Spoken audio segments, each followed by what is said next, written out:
বাংলার সাহিত্য ভুবনের এক অমূল্য সম্পদ কবি মাইকেল মধুসূদন দত্ত।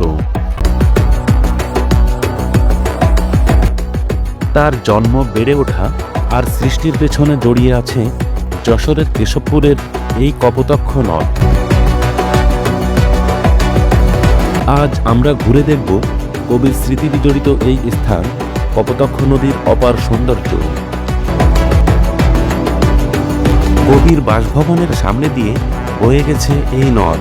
ইতিহাস আর সাহিত্যের সঙ্গে ওতপ্রোতভাবে জড়িয়ে আছে এই নদীর নাম।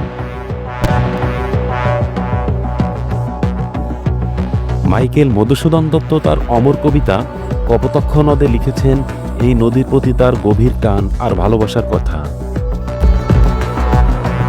তার শৈশব যৌবনে অনেক স্মৃতি লুকিয়ে আছে এই নদীর বুকে।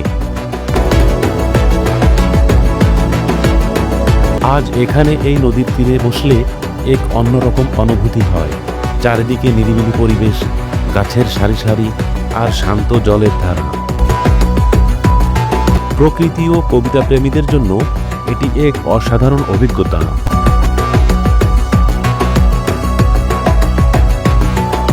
বর্তমানে নদীটি খনন করে নতুন রূপ দেওয়া হয়েছে, তাই এখানে নৌকায় ভ্রমণ করলে সহজেই অনুভব করা যায় কবির সেই সময়কার পরিবেশ।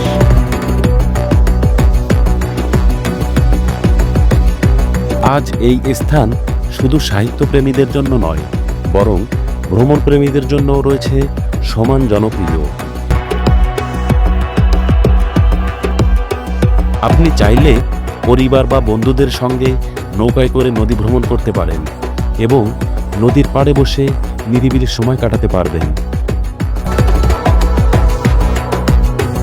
মূলত শীতকালে এখানে প্রচুর লোকের সমাগম বেড়ে যায়, আবার বর্ষায় নদীর সৌন্দর্য হয়ে ওঠে অন্যরকম।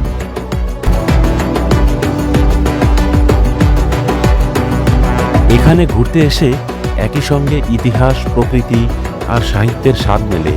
এক কথায় এক অনন্য অভিজ্ঞতা।